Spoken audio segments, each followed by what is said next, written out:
वायव्याय नमो वज्राय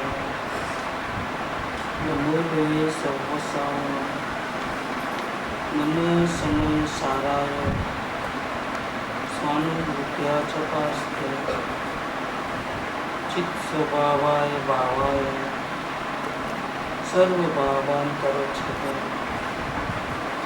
मंगलम भगवान वीरो मंगलम गौतमौलने मंगलम कुंडकुंडाय जय परमोस्तु मंगलम सर्वमंगल मांगल्यम सर्वकल्याणकारकम प्रधानम सर्वधर्माणां जैनम जयतु शासनम ओंकार बिंदु संयुक्तम नित्यं ध्यायन्ति योगिनः कामदं मोक्षदं चैव ओंकाराय नमः।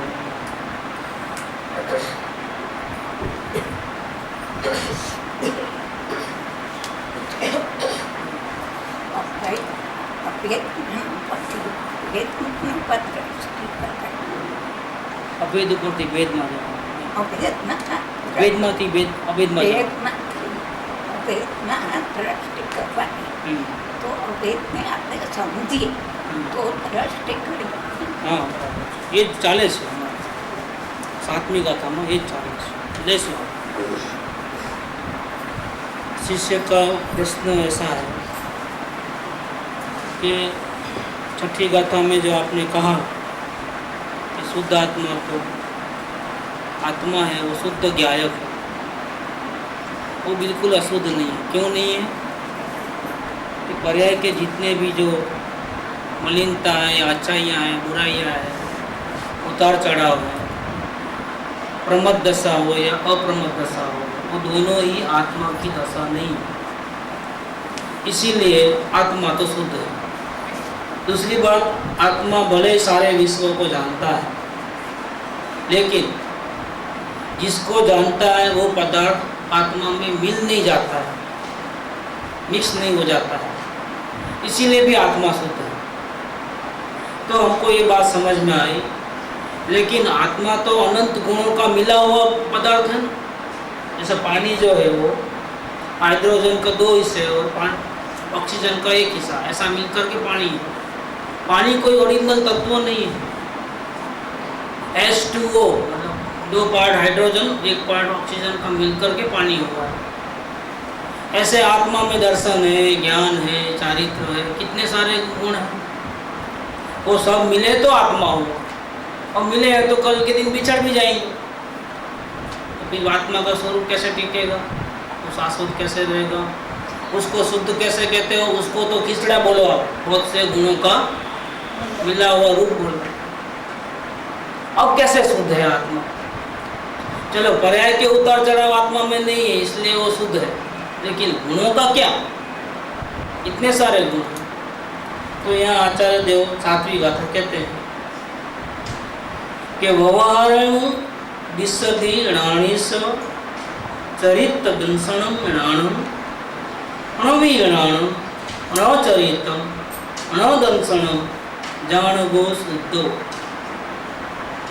चारित्र दर्शन ज्ञानपण व्यवहार कथने ज्ञानी में चारित्र नहीं दर्शन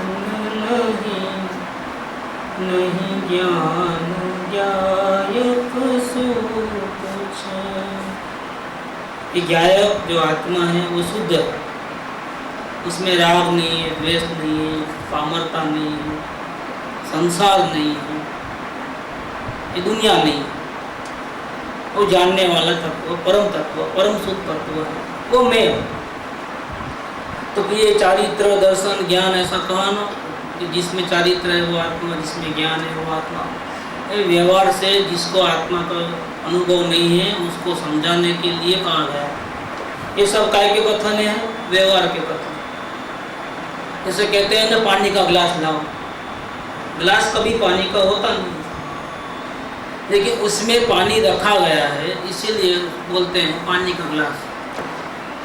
घी का घड़ा, घड़ा मिट्टी का होता है, घी का नहीं होता है, लेकिन व्यवहार में कैसा कहते हैं? घी का घड़ा।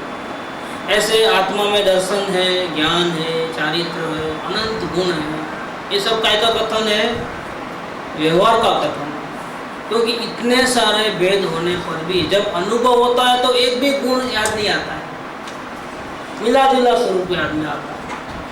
अनुभव में क्या होता है? जैसे दूध पाक है, तो दूध पाक में बहुत सी चीज़ें हैं, बादाम पिस्ता वगैरह जो भी, इलायची है, केसर है, बहुत सी चीज़ें हैं। डालते वक्त तो सब डालना है याद करके, लेकिन पीते हैं तो किसका स्वाद आता है? तो भाई बादाम का स्वाद अलग, पिस्ता का अलग, केसर का अलग, इलायची का अलग, ऐसा अनुभव नहीं होता है। जब आत्मा का अनुभव होता है तो अभेद रूप में होता है, वहाँ बादाम पिस्ता इलायची याद नहीं आते हैं, वो एक अलग हो जाता है, अलग ही अनुभव होता है। ऐसे यहाँ कहते हैं कि व्यवहार से भले ही कहे कि आत्मा में दर्शन है, ज्ञान है, चारित्र है, लेकिन हकीकत में तो जब अनुभव करते हैं तो एक आत्मा का रस अनुभव में आता है। ये ज्ञान का रस, ये चारित्र का रस, ये दर्शन का रस, ऐसा अलग अलग अलग स्वाद नहीं आता है, एक स्वाद आता है। इसलिए कहते हैं कि कैसा है आत्मा का अनुभव? उसमें क्या है? तो ज्ञान भी नहीं है, दर्शन भी नहीं है, चारित्र भी नहीं है। समझाते वक्त बोले कि दर्शन भी है, ज्ञान भी है, चारित्र भी है, और अनुभव करते वक्त क्या बोले कि बोलने का जरूरत ही नहीं है। अनुभव में ऐसा आता है कि ये ज्ञान को देखा, फिर इधर दर्शन को देखा, इस कोने में दर्शन था, इस कोने में ज्ञान था, ऐसा अनुभव नहीं है। दूध पाक के खीर बना के लेते हैं तो इस कोने में बादाम है, इस कोने में पिस्ता है, ऐसा नहीं क्या? क्योंकि सारे जो पदार्थ है, व्यंजन है, उसका मिला जुला स्वाद आता है, मतलब एक स्वाद आता है। वो स्वाद बादाम होने पर भी बादाम का नहीं है, पिस्ता होने पर भी पिस्ता का नहीं है, इलायची होने पर भी इलायची का नहीं है, वो स्वाद कोई अलग है। वो किसका स्वाद है? खीर का स्वाद है, वो अलग स्वाद है। इसलिए कहते हैं कि हकीकत में देखा जाए तो न चारित्र है, न दर्शन है, न ज्ञान है। इसीलिए आत्मा कैसा है? शुद्ध है। भले अनंत गुण उसके अंदर है, वो शाश्वत रहते हैं, फिर भी आत्मा ज्ञान जितना नहीं है, दर्शन जितना नहीं है, चारित्र जितना नहीं है, आत्मा बहुत महान है। क्या? ऐसा करके ये टीका का हमने लिया था कल, अमृतचंद्र आचार्य देव का। इसमें आखिरी जो पैराग्राफ है वो फिर से लेने का है कि धर्म और धर्मी का स्वभाव अभेद है। धर्म और धर्मी, शक्कर और शक्कर की मीठापन, ये कोई अलग अलग नहीं कर सकते। ऐसा कोई भेद नहीं है कि इसका शक्कर और या मीठापन, ऐसा नहीं। धर्म माने पदार्थ और धर्म माने गुण और धर्मी माने वो पदार्थ, ये दोनों कैसे हैं? अभेद है। इसके दो टुकड़े नहीं कर सकते, भेद नहीं कर सकते, अलग नहीं किया जाता, ऐसे अभेद है। फिर भी नाम से भेद उपजा करके, फिर भी उसके तारीफ करने के लिए इसमें कितना कितना खजाना है, तो नाम से भेद उपजा करके व्यवहार मात्र से ही ऐसा उपदेश है कि ज्ञानी को दर्शन है, ज्ञान है, चारित्र है, ऐसा व्यवहार से कहा गया है। लेकिन परंतु परमार्थ से देखने में आवे तो, परमार्थ थी जोवा में आवे तो, देखो समय सार में अवलोकन की बात है।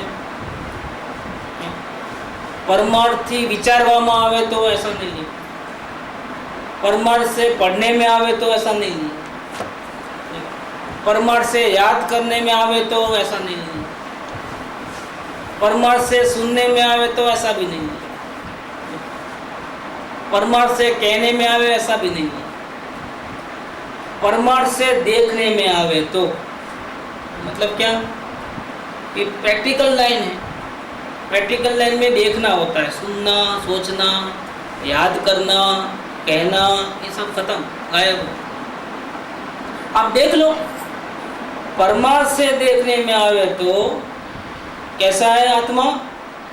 अनंत गुण की अनंत अवस्थाएं हैं। जैसे ज्ञान गुण का जानना जानना जानना हो रहा है, श्रद्धा गुण में भी कोई ना कोई मान्यता है कि मैं ऐसा हूँ अपने बारे में, चाहे उल्टी हो चाहे सुलटी हो, लेकिन श्रद्धा गुण कुछ न कुछ मानता है। या तो अन्य पदार्थों को अपना मानता है, या फिर ऐसा मानता है कि मैं शुद्ध चैतन्य हूँ और ये रजकण भी मेरा। अज्ञानी की मान्यता ऐसी होती है कि शरीर मेरा, कुटुंब मेरा, परिवार मेरा, घर मेरा, नाम मेरा, ऐसा, और दूसरों को अपना मानता है, उसकी श्रद्धा ऐसी।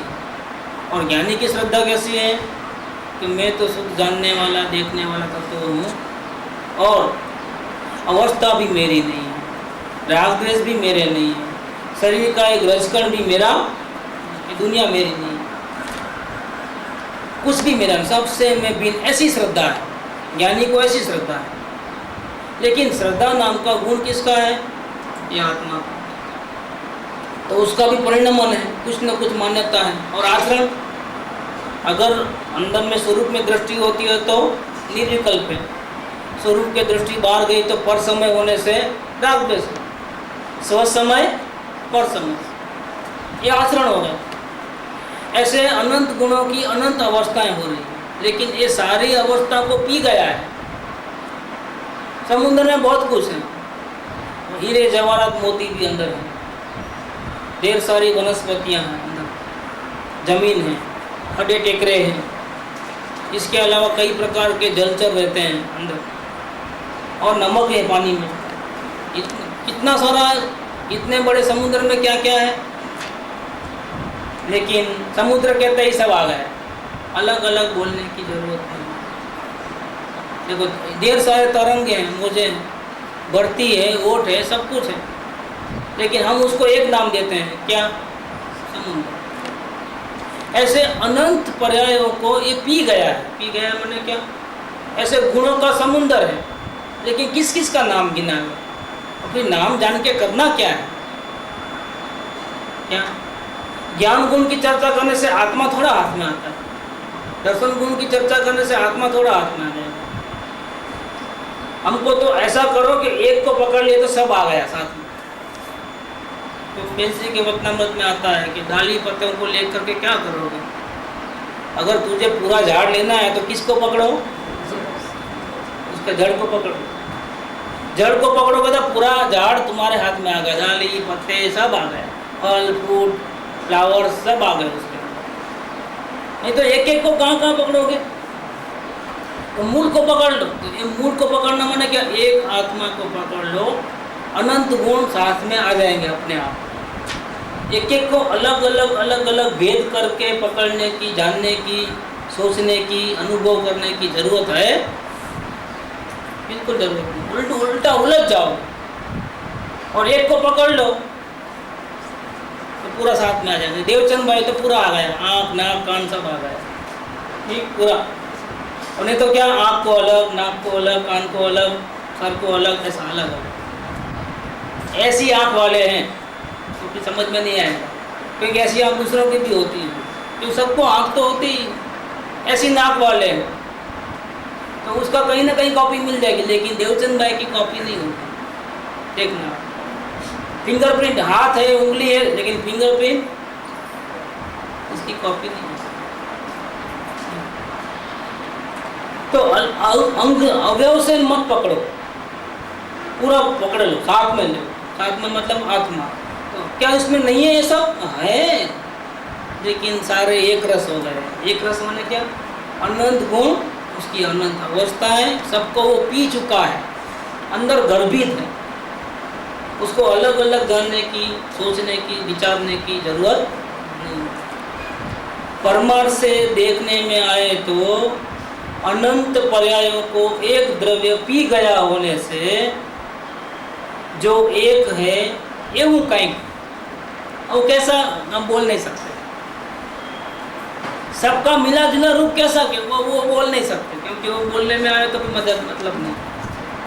उसको शब्द का कोई नाम नहीं दे सकते। देखो आचार्य देव कैसी बात करते हैं, आत्मा का, परमात्मा का, अगर हम पामर लोग परमात्मा का गुण गा सकते हैं, शब्दों में उसका माप आ सकता है। इसीलिए इतने सारे गुण हैं, अनंत शक्तियाँ हैं, लेकिन वापिस क्या बोलते हैं? निर्गुण है। परमात्मा कैसा है? असंख्य प्रदेशी है, लेकिन क्या बोलते हैं? आंखों से दिखाई देवे ऐसा नहीं। कैसा है? निराकार। देखो ऐसे बोलते हैं ऐसा ऐसा है, और वापिस क्या बोलते हैं? नहीं नहीं नहीं, निराकार। ये ऑपोजिट बात है। क्यों? क्योंकि वो शब्द छोटे पड़ते हैं। सब शब्दों से हम एक साइड देख सकते हैं। जैसे पृथ्वी का गोला है, तो यहाँ से देखेंगे तो अमेरिका दिखता है, क्योंकि इंडिया वो साइड में चले गया, उसकी वो साइड में चले गया। तो सूरज की रोशनी पड़ती है तो आधे में रात होती है, आधे में दिन होता है। यहाँ सूरज है तो आधा पोर्शन में दिन होता है, पीछे के साइड में क्या होता है? रात होती है। अब यहाँ दिन है तो अमेरिका में क्या है? रात। एक साइड से कहने से असंख्य प्रदेशी आकार वाला है, तो फिर दूसरा पार्ट रह गया, कौन सा? तो निराकार भी एक है। तो कहने में एक कहते ही अनेक गुण है उसके अंदर है, वो छूट गए, कहने में नहीं आया। इसीलिए क्या कह दिया यहाँ आचार्य देव ने? क्या कह दिया? शब्द डाला। देखो क्या डाला है? अनंत पर्यायों को एक द्रव्य पी गया होने से, गर्भित कर लिया होने से, जो एक है ऐसा कुछ, यही गायक ऐसा नहीं नाम दिया। तो नाम देंगे तो वापिस प्रॉब्लम, वापिस भेद हो गया ना। भेद नहीं करना है, ऐसा कुछ तो डैश डैश करके उसको और स्पष्ट करने के लिए, मड़ी गएला आस्वाद वाल, सबके स्वाद मिक्स हो गए, ज्ञान के भी, दर्शन के भी, चारित्र के भी, शांति के भी, सब मिक्स्ड। मड़ी गएला आस्वाद वालू अभेद, अभी एक भी भेद नहीं, अलग अलग कंबाइंड अभेद, एक स्वभाव है। ऐसे अनंत स्वभाव है, लेकिन यहाँ द्रव्य को देखे तो आँख दो है, कान दो है, लेकिन देवचंद भाई ऐसा एक स्वभाव है। ऐसे अंदर में बहुत कुछ है बॉडी के, लेकिन एक स्वभाव कहे तो क्या नाम बोलना? अभेद माने क्या? देवचंद भाई। और फिर भेद करोगे तो उनको दो आँख है, दो कान है, एक नाक है। देखो ये सब क्या हो गए हैं? भेद है लेकिन गर्भित है। और कहने में आएगा तो कैसा है परमात्मा? एक स्वभाव। अभेद ऐसा अनुभव करने वाले को, देखो जानने वाले की बात नहीं कर रहा, कि जानने में तो बहुत कुछ जानना पड़ेगा, ये साइड भी जानो, वो साइड भी जानो। दूध पाक में क्या डाला है जानना है तो फिर बहुत बोलना पड़ेगा, ये भी है, वो भी है, ऐसा भी है, वैसा भी है। और फिर जानने में तो बहुत कुछ आता है, जानने वाले की बात नहीं कर रहा। परमात्मा का अनुभव करने वाले को, जानने वाले को नहीं, सिर्फ जानने वाले को नहीं, परमात्मा का विचार करने वाले को नहीं, परमात्मा की कथा सुनने वाले को नहीं, लेकिन परमात्मा को अनुभव करने वाले को क्या कहते हैं? दर्शन भी नहीं है, ज्ञान भी नहीं है, चारित्र भी नहीं है। देखो अब कोई भेद उसमें नहीं है, परमात्मा अभेद है। परमात्मा में अनंत गुण होने पर भी एक भी गुण नहीं है, निर्गुण है। असंख्य प्रदेशी होने पर भी निराकार है, अनंत गुण होने पर भी वो एक स्वभावी है, अनंत पर्याय होने पर भी वो नित्य है। पर्याय तो बदलती है, ये तो शाश्वत रहता है। भूतकाल में था, वर्तमान में है, भविष्य काल में रहेगा, लेकिन परमात्मा को बोले तो कैसा बोलोगे? अनादि अनंत बोलना पड़ेगा, शाश्वत बोलना पड़ेगा। तो क्या शाश्वत है तो क्या वो भूतकाल में नहीं था? था। वर्तमान में नहीं है तो है, भविष्य में नहीं होगा क्या? होगा। लेकिन उसमें 3 पार्ट पड़ गए, भूत, वर्तमान और ये भेद हो गए। और अभेद से कहना है तो शाश्वत। देखो ऐसे ऐसे हर प्रकार से कहते हैं। तो अनुभव करने वाले को कैसा लगता है आत्मा? भूतकाल में था, वर्तमान में हूँ, भविष्य काल में रहूँगा, इतना प्रॉब्लम है नहीं, इतना कुछ सोचने की जरूरत नहीं। मैं बस मैं हूँ, ये मैं हूँ में सब आ गया। वो भी शब्द से बोलने की जरूरत नहीं है, अनुभव करने की। ये मैं हूँ ऐसा वचन का आधार लिए बिना, मन का आधार लिए बिना, भेद किए बिना, अभेद रूप से ज्ञान से जानने में आया या अनुभव में आया, खत्म बात, सब आ गया। मैं हूँ इसमें भूतकाल आ गया, वर्तमान आ गया, भविष्य आ गया। अनुभव करने वाले को न दर्शन है, न ज्ञान है, न चारित्र है। इसीलिए वो कैसा है परमात्मा? शुद्ध ज्ञायक ही है। सामने वाले की दलील थी ना, आत्मा तो बहुत सारे पदार्थों का मिश्र रूप है, इसलिए अशुद्ध है। भले पर्याय की मलिनता उसमें नहीं, लेकिन गुणों की तो बहुत से मिला जुला रूप है, तो फिर तो मिश्रित रूप है, वो कोई तत्व नहीं है। तो क्या कह दिया? होने पर भी वो शुद्ध ज्ञायक ही, ऐसा करके साबित कर। जो ध्यान का सब्जेक्ट है, जिसका ध्यान करना है, उसको अगर हम जानेंगे नहीं, उसके स्वरूप को जानेंगे नहीं, तो अंदर हम देखेंगे किसको? नजर कहाँ रखेंगे? कि आप चले जाओ, लेकिन किधर? नहीं, आप स्टेशन पे चले जाओ, लेकिन किधर? टिकट बारी पे जाओ, तो अच्छा टिकट बारी पे गए, खड़े रह गए आप, तो क्या बात है? टिकट चाहिए, लेकिन किधर जाना है? बोलना तो पड़ेगा। वो कुछ बस टिकट दे दो। टिकट कैसे देगा वो? कैसे देगा टिकट? कहाँ जाना है? पूर्व में जाना है, पश्चिम में जाना है, चिंतनी जाना है कि कौन जाना है? वो बोलो तो सही। नहीं बोलोगे तो कैसे टिकट देगा वो? तो नक्की करना पड़ता है ना। ऐसे जिसका ध्यान करना है, शांति के लिए जिसका ध्यान करना है, उसका स्वरूप कैसा है वो नहीं मालूम। आत्मा का अनुभव करना है, लेकिन कैसा है वो नहीं मालूम। अब क्या करेंगे? किसका ध्यान करोगे? इसीलिए कृपादेव ने कहा कि सत्संग विना ध्यान तरंग रूप थई पड़े।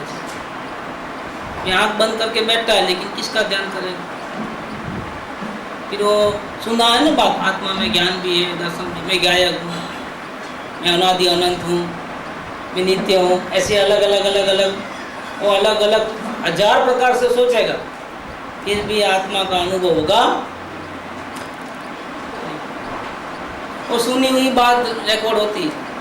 सदगुरु से सुना है कि आत्मा कभी मरता नहीं है, कभी जन्मता नहीं है, आत्मा शुद्ध है, आत्मा में राग नहीं है, आत्मा में द्वेष नहीं है, आत्मा शरीर से भिन्न है, परिवार से भिन्न है, कोई अपना नहीं है। वो सब अलग अलग थिंकिंग चलेगी, तो टाइम कैसे पास होगा? एक एक बोलेगा तो फिर वो नहीं सो जाएगा। वो एक का एक बोलेगा तो सजात्म स्वरूप परम गुरु परम गुरु परम गुरु करके वो आधा गुरु हो जाएगा, वो पूरा सो जाएगा ऐसा। इसलिए क्या करते हैं फिर? वो जो आत्मा के बारे में सोच के रखा है वो अलग अलग, मैं अनादि अनंत हूँ, मैं शुद्ध हूँ, मैं बुद्ध हूँ, ऐसा बोलते जाएगा। लेकिन क्या फ़ायदा? अनंत काल तक बोले ना तो भी अनुभव नहीं होगा। अनंत काल तक बोले तो 24 घंटा ध्यान लगाए तो नहीं, अनंत काल तक ध्यान लगाए तो। इसीलिए जिसका ध्यान करना है, परमात्मा का ध्यान करना है। क्यों करना है? शाश्वत शांति के लिए। तो फिर क्या करना पड़ेगा? जाओ अभी वहाँ उस कमरे में ध्यान करो, लेकिन किसका करो? लेकिन परमात्मा का। लेकिन कैसा है परमात्मा वो नहीं मालूम कि किसका ध्यान करो।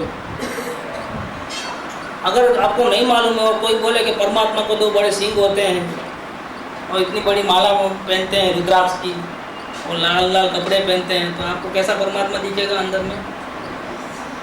आप ध्यान करने जाओ अभी कैसा दिखेगा? 2 बड़े बड़े सिंह वाले, रुद्राक्ष की माला और लाल लाल कपड़े पहना, वैसा परमात्मा दिखेगा। और क्या होगा? शांति नहीं मिलेगी। क्यों नहीं मिलेगी शांति?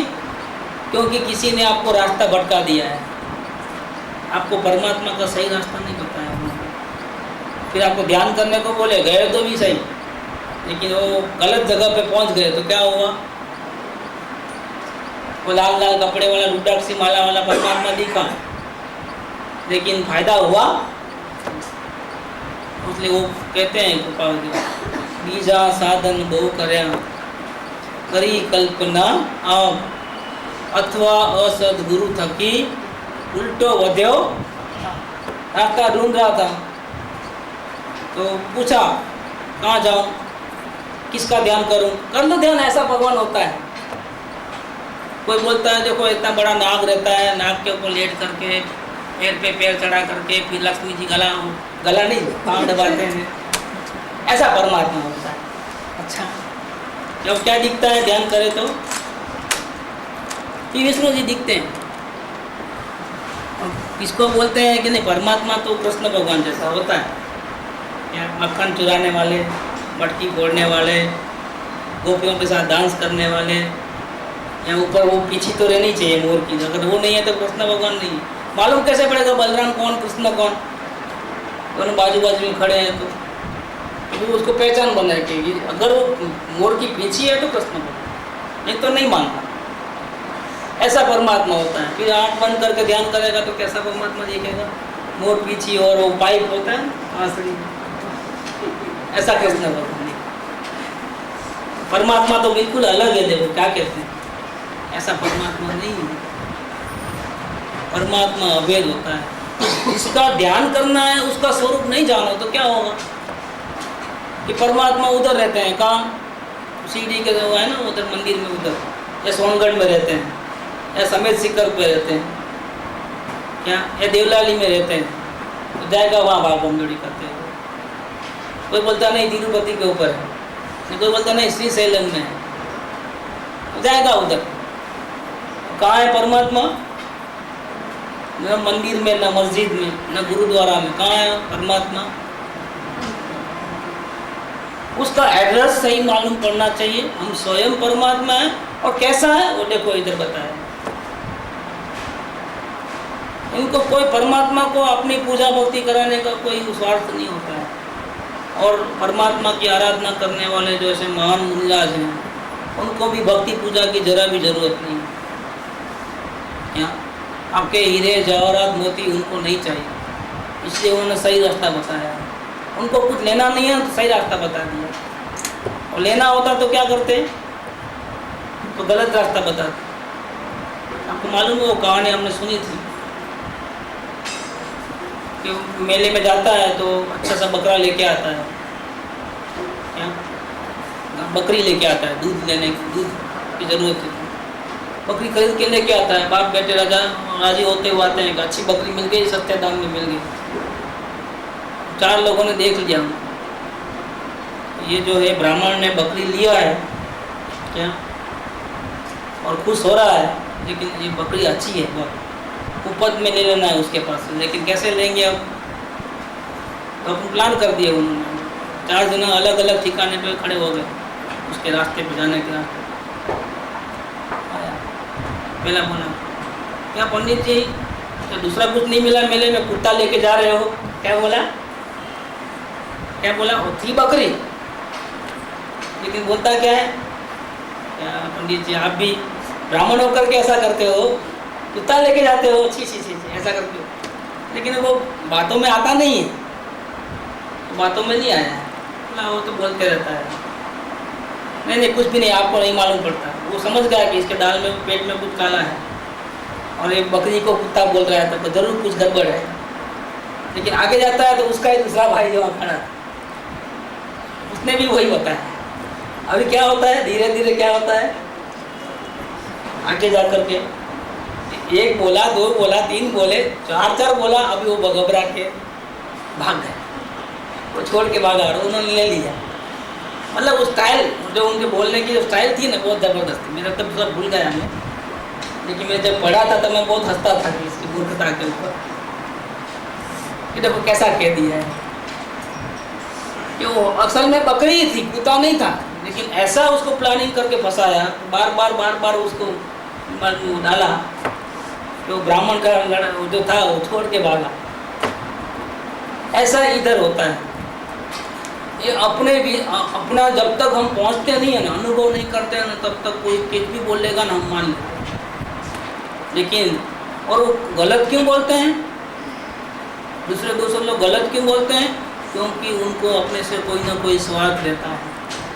लेकिन देखो इन आचार्य भगवान को क्या है, तन पे वस्त्र भी नहीं, और जंगल में उन्होंने ताड़पत्र के ऊपर हॉल करते हुए लिखा है ये शास्त्र। क्या कारण है?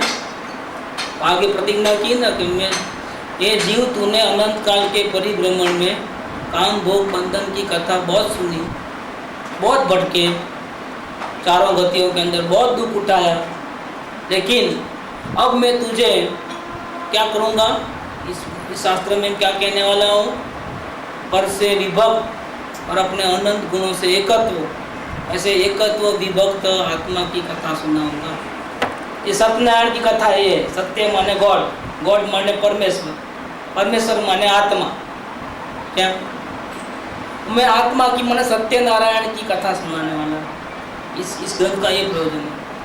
क्या कारण है कि तुम भी मेरे जैसे परमात्मा हो, फिर भी तुम राग द्वेष क्रोध मान माया लोभ से बहुत दुखी हो, और तेरा दुख मुझे देखा नहीं जाता है। इसीलिए ऐसे तो मैं दिन भर अपने आत्मा की साधना करता हूँ, लेकिन जब भी उपयोग बाहर जाता है तो जगत के जीवों के ऊपर करुणा होती है। तो आप लोग तो राग द्वेष में पड़े हो, दुकान संभालना है, ऑर्डर लेना है, माल भेजना है, और लेडीज़ों को घर संभालना है, खाना बनाना है, बच्चों को संभालना है।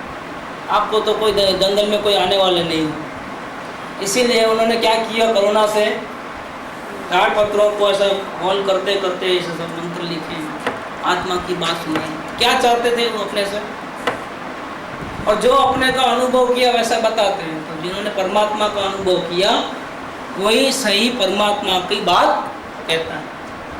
कैसे कहते हैं कि परमात्मा को समझाने के लिए हमने ऐसा कहा कि आत्मा में दर्शन है, ज्ञान है, चारित्र है, लेकिन जब अनुभव करोगे तो अनुभव करने वाला ऐसा कहेगा।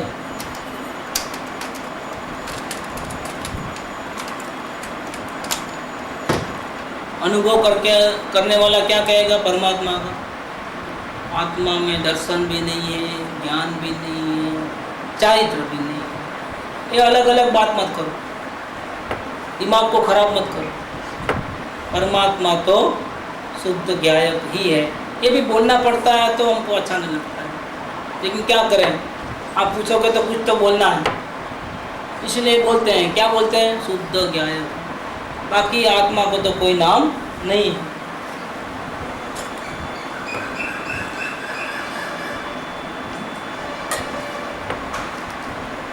अब जो भावार्थ लेते हैं, टीका पूर्ण हो गए। भावार्थ पंडित जयचंद जी ने लिखा है, कहते हैं अशुद्ध आत्मा ने, पंडित भी बहुत जबरदस्त है, वो भी आचार्य देव की शैली पे चलते हैं। वो आत्मा ऐसा है, ये आत्मा ऐसा है, ऐसा नहीं। क्या बोले, अशुद्ध आत्मा है, मतलब ऐसी शैली है समय सार की, जैसे सामने ही खड़ा है आत्मा, देख लो आप। ये उनकी शैली ऐसी जबरदस्त। अशुद्ध आत्मा ने कर्म बंधना निमित्त थी अशुद्धपणु आवे। कर्मों के उड़े बहुत बांधे हैं, एक के बाद एक उड़े आता है। जैसे आत्मा तो परमात्मा है, उसको शरीर नहीं है, लेकिन अभी किस में रहता है, शरीर में रहता है। तो एक काय का चक्कर है, क्यों रहना पड़ता है शरीर में, क्योंकि भूतकाल में जो कर्म किए उसकी सजा काटने के लिए, भूख व तरस प्यास आदि का दुख भोगने के लिए, बीमारी का दुख भोगने के लिए, क्या उसको शरीर तो चाहिए ही चाहिए। शरीर नहीं है तो बाल बच्चे नहीं है, पर कुटुंब परिवार नहीं है, तो फिर बाल बच्चे नहीं है तो बच्चे दुख कैसे देंगे, बच्चे सुखी कैसे करेंगे, ये संबंध कैसे पूरे होंगे।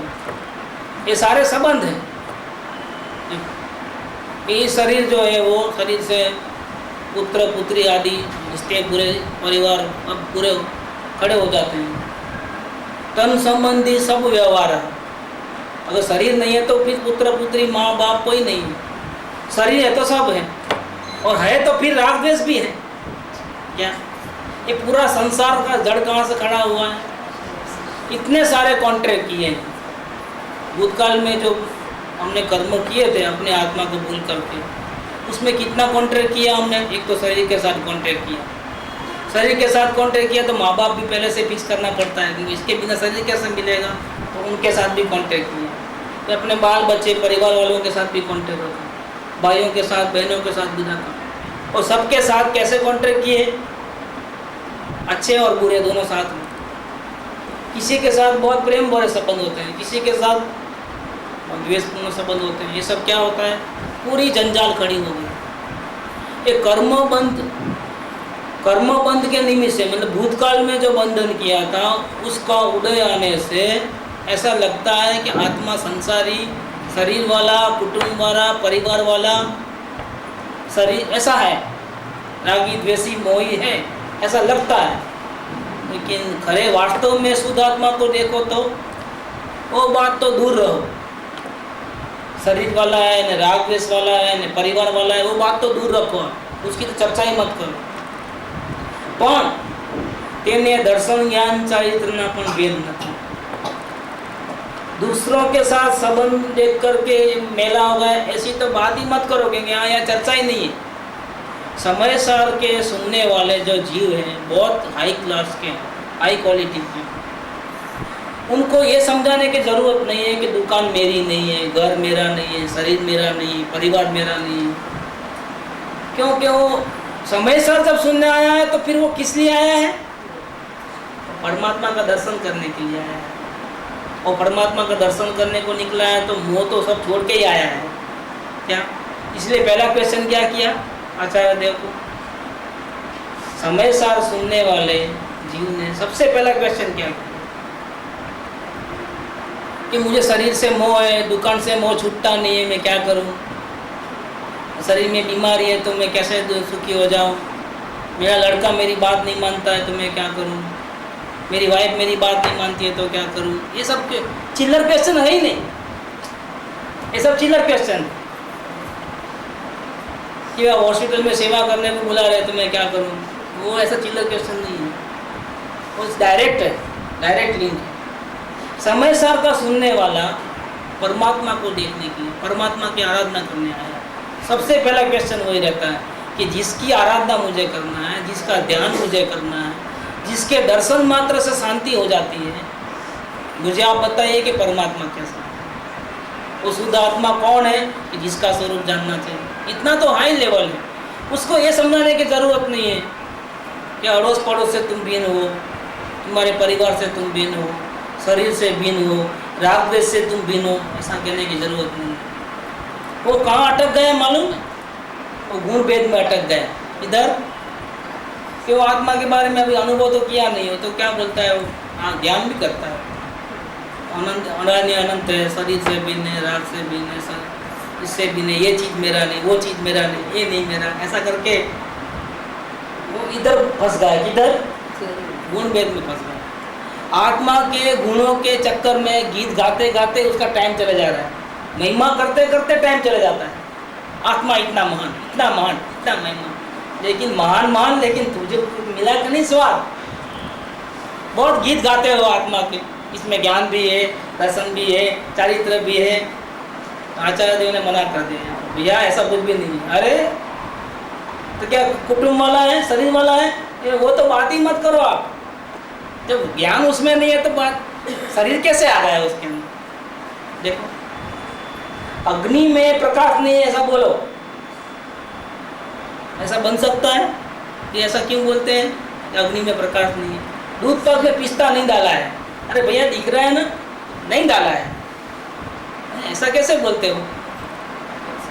देखो, होने पर भी नहीं है क्यों बोलते हो? कि भैया गीत गाने में जिंदगी चले जाएगी, तारीफ करने में जिंदगी चले जाएगी, गुण भेद में जिंदगी चले जाएगी, फिर भी आत्मा का अनुभव नहीं होगा। वो जानने के लिए था, वो जानना किसके लिए था? काय के लिए बताया तुम्हारे को? आत्मा में ज्ञान है, दर्शन है, चारित्र है, उसकी गोखन पट्टी करने के लिए बताया था क्या? गोखन पट्टी करने के लिए नहीं बताया था, महिमा गाने के लिए नहीं बताया था। आत्मा के ऊपर नजर जावे और उसमें लीन हो जाओ, क्या एक मेक हो जाओ, अपना सर्वस्व उसमें सौंप दो, और मैं जानने वाला और वो आत्मा ऐसा नहीं रहे, इतना भी भेद न रहे कि मैं आत्मा को जानने को जा रहा हूँ, अब मैं आत्मा को देखूंगा, नहीं, वो गलत हो गया। मैं आत्मा को देखूंगा, गलत हो गया। इसका मतलब क्या हो गया कि मैं देखने वाला और आत्मा कहीं और रहता है। कहीं मैंने कहा अपने शरीर के अंदर रहता है, तो शरीर के अंदर देखो, ये जो ढूंढने जाता है ना आत्मा को, बहुत बड़ी गड़बड़ है। इसलिए समय साहब छठी कथा में क्या कह दिया कि ये जो जानने वाला है वही मैं हूँ, ऐसा लिया। देखो कैसा लिया कि नहीं, आगे दुनिया है तो दुनिया को मत देखो, पीछे देखो, पीछे देखा, पीछे भी दुनिया है भैया, क्या? अंतर्मुख हो जाओ, तो बहिर्मुख मत देखो, अंतर्मुख देखो। अंतर्मुख माने क्या? उधर नहीं इधर, अपोजिट डायरेक्शन। ऐसा पीछे मुड़ता है तो क्या दिखता है कि तीतर के दो आगे तीतर, तीतर के दो आगे भी दुनिया पीछे भी दुनिया, फिर जानने वाला किधर? क्या वो ऐसा घूम जाता है, लेकिन घूमते किधर देखेगा? उधर भी दुनिया है चारों ओर। दुनिया कैसी है? गोल है। किधर देखेगा? नहीं, उधर मत देखो तो किधर देखो? इधर देखो तो इधर भी तो दुनिया है। फिर तो कहाँ है परमात्मा? इसलिए सिस्टम क्या अपना है कि कहीं भी नजर हो, जिसका जानने वाला है वही मैं हूँ, जानने वाला यही मैं हूँ। मैं आत्मा को जानने जाऊँ ऐसी बात नहीं, ये बात गलत है। इसी प्रकार से तारीफ करने में ही जिंदगी चले जाएगी। तो हमेशा का सुनने वाला कैसा है, तो उसको ये सब ये करूँ कि नहीं करूँ बोलने की जरूरत नहीं। वो कहाँ रुक गया तो उसको ध्यान करना है। संसार में कहीं रस नहीं है, एक रसकण को अपना मानता नहीं है, जानता नहीं है, कहीं फंसा हुआ नहीं है, कहीं कोई किसी प्रकार का अटैचमेंट नहीं है। क्या उसको आत्मा को दर्शन करना है, बिल्कुल प्रिपेयर्ड है, उसके लिए जान भी हाजिर है आत्मा के लिए। ऐसा जीव कहाँ फंस गया? आत्मा के गीत गाने में टाइम वेस्ट कर रहा है। उसको आचार्य देव कहते हैं कि तुम बात ही मत करो कि आत्मा राग द्वेष वाला, शरीर वाला, कुटुंब परिवार वाला है, वो तो बात बहुत दूर चलेगा।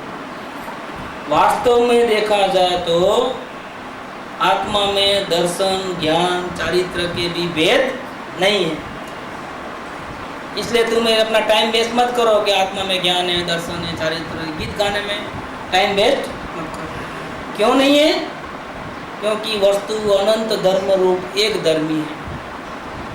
अनंत धर्म रूप अनंत गुण वाला होने पर भी वो सब गुण अलग अलग नहीं रहते हैं। जैसे बोरी में वो गेहूँ रहते हैं, तो गेहूँ के कितने दाने होते हैं? लाखों दाने होते हैं अंदर। 100 किलो में कितने रहते हैं? लाखों दाने। लेकिन कैसे रहते हैं? पानी में दूध रहता है ऐसा रहते हैं, या दूध में शक्कर रहता है ऐसे रहते हैं? ये सब अलग अलग अलग अलग रहते हैं। कैसे रहते हैं? इसीलिए सब सेपरेट सेपरेट है। लेकिन आत्मा में अनंत गुण है, लेकिन ऐसे नहीं रहते हैं जैसे बोरी के अंदर गेहूँ रहते हैं। अनंत गुण कैसे रहते हैं आत्मा कि एक भी गुण को हम काट करके अलग नहीं कर सकते। ज्ञान को अलग निकाल के नहीं कर सकते, दर्शन को निकाल नहीं सकते। इतना ही नहीं, किसी भी गुण के अवस्था को हम रोक नहीं सकते अपना होने पर भी। देखो, ज्ञान गुण को हम अलग कर सकते हैं आत्मा से, दर्शन गुण को कर सकते नहीं। इसी प्रकार से ज्ञान गुण में कार्य होता है जानना जानना जानना। इन्हें अभी अब एक काम करेंगे, स्विच ऑफ कर देते हैं। रात में ऐसा भी सोना है, शरीर 6-8 घंटा सो जाएगा और आत्मा भी सो जाएगा। है कोई एनर्जी वेस्ट करना? बिल बढ़ जाएगा ना फिर इसका, एनर्जी का। और कभी ख़त्म हो जाएगा तो फिर इतना रात दिन यूज़ करते हैं तो उसको सेव करके रखो, तो उसको स्विच ऑफ कर दो, ज्ञान स्विच ऑफ कर दो। ऐसा कर सकते हैं? न ज्ञान गुण को हम हटा सकते, न ज्ञान गुण को हमारी स्विच बंद करके भाई थोड़ी देर तुम जानना बंद करो, बहुत बहुत जान रहे हो, बैठो। ऐसा नहीं कर सकते। क्या मतलब अनंत गुण स्वरूप है, लेकिन फिर भी कैसा है? एक धर्मी। भले अनंत गुण, अनंत महिमा है, लेकिन एक धर्मी है। परंतु व्यवहारी जन धर्मों ने समझे से, लेकिन जिसको अनुभव नहीं है, ऐसे दुनियादारी के जो वाले लोग वो क्या समझते हैं? वो धर्म को समझते हैं। अलग अलग बताओ तो मालूम पड़ेगा। ऐसे ऐसा तो नहीं मालूम पड़ेगा। जैसे गाय बोलो तो गाय क्या क्या मालूम पड़ेगा। देखिए बच्चों को बोलो कि गाय इसको बोलते हैं जिसके 2 सींग होते हैं, ऐसा कलर होते हैं, 4 पाँव रहते हैं, पीछे पूँछ रहती है, वो दूध देती है। क्योंकि फिर वो तो हिरन को भी रहते हैं 4 पाँव पूँछ वगैरह, लेकिन हिरन दूध नहीं देता है, ये दूध देती है। ऐसा पूरा इस पर भी नहीं समझता है तो क्या करते हैं? देखो भैया ये फोटो देखो, इस देखो क्या है। तो बच्चों के साथ ज़्यादातर हम बात किसकी करते हैं? मतलब देखो चकली आई, देखो कौवा आया, बच्चों के साथ ऐसी बातें करते हैं। देखो ये बंदर, क्यों? पहचान करा दे। ऐसे यहाँ पर क्योंकि हम भी आचार्य देव के सामने कैसे हैं मालूम? बच्चे तो भी समझ जाते हैं, हम समझते ही नहीं, ऐसे बच्चे हैं।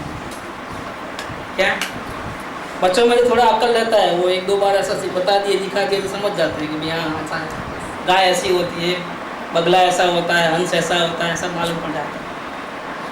लेकिन हम लोगों को कितना भी समझाओ मालूम नहीं पड़ता। बच्चों को जब गाय बताते हैं तो पूंछ अलग, पैर अलग ऐसा देखता है कि कंबाइंड देखता है। और हमको जब आचार्य देव बोलते हैं कि आत्मा में ज्ञान है, दर्शन है, चारित्र है, तो हमने क्या किया? ज्ञान के गीत गाए, दर्शन के गीत गाए, थोड़े कंटा लाया तो चारित्र के गा लिए। क्या कंबाइंड नहीं लिया? कंबाइंड लेना है, इसीलिए हम बच्चे से भी गए बीते हैं। तो यहाँ क्या कहते हैं कि हम उनके सामने, जो आचार्य देव के सामने हम भी कैसे हैं? बिल्कुल बुद्धू बच्चे के समान है। इसीलिए कहते हैं कि व्यवहारी जन किसको समझते हैं? धर्मों को समझते हैं। धर्मी ने नहीं जानता, क्योंकि उसका अनुभव तो हुआ नहीं, अपने स्वरूप का तो अनुभव हुआ नहीं। તેથી વસ્તુના કોઈ અસાધારણ ધર્મોને ઉપદેશમાં લઈ, कैसे धर्मों को उपदेश में लेना है? जो अन्य किसी में न हो, असाधारण, कॉमन नहीं। कॉमन में तो फिर सब में वो देखेगा, ऐसा नहीं। असाधारण धर्मोને ઉપદેશમાં લઈ અભેદ રૂપ વસ્તુમાં પણ ધર્મોના નામરૂપ ભેદને ઉત્પન્ન કરી એવો ઉપદેશ આપવામાં આવે છે કે જ્ઞાનીને દર્શન છે, ચારિત્ર છે, ज्ञान છે। ऐसे अभेद वस्तु के अंदर भेद करने में आता है, તેથી તે व्यवहार છે। इसलिए वो क्या है? समझाने के, व्यवहार माने क्या? समझाने के लिए, समझाने के लिए ये परमार्थी विचारवामा आवे तो देखो यहाँ अभी इन्होंने विचारने की बात कही है। पंडित जी ने कौन सी बात? कर विचार तो हाँ, वो बेच को लिया है। उन्होंने कौन सा लिया? मुनिराज ने देखो दोनों के शिष्यों की टोली में फर्क है। आचार्य देव के पास कैसे शिष्य जाते हैं? सामने बैठे होंगे जंगल में, जब समझाते होंगे तो कैसे शिष्य होंगे? इसको घर बार में मोह होगा ऐसे। उनके लिए कैसा सब्जेक्ट लिया? डायरेक्ट वेद ज्ञान का देख। और यहाँ पंडित जी के पास कैसे लोग थे? जिनको संसार में भी थोड़ा बहुत मोह था, तो वो सुनने आए तो उनको क्या बोले? विचारने में आवे तो देखो यह दूसरा चीज, यहाँ अवलोकन चालू कर दिया। विचारना माने क्या? अवलोकन। देखना माने क्या? वेद ज्ञान। ऐसा परमार्थी विचारवामा आवे तो, हकीकत में विचारने में आए तो अनंत पर्यायों ने एक द्रव्य अभेद रूपे पीने बैठू छे, તેથી તેમાં भेद सब मिलकर के, इसमें कोई भेद नहीं। इस प्रकार से यहाँ भावार्थ का आधा पोर्शन हमने कवर किया। अभी पंडित जी और एक एक्स्ट्रा बात करना चाहते हैं जो आचार्य देव ने नहीं कही, गर्भित है लेकिन कही नहीं। तो इस पंडित जी ने उनके ज़माने के जो लोगों को क्वेश्चन होते थे, उस क्वेश्चन को यहाँ उठाया, क्या उठा करके इसका समाधान स्वयं ही दिया कि आचार्य की ये ज्ञाता सुनने से किसी को मिसअंडरस्टैंडिंग होकर के ऐसे कोई क्वेश्चन हो सकते हैं। वो क्वेश्चन क्या, उसको क्या उत्तर देते हैं, वो कल चलेगा। नीचे कल क्वेश्चन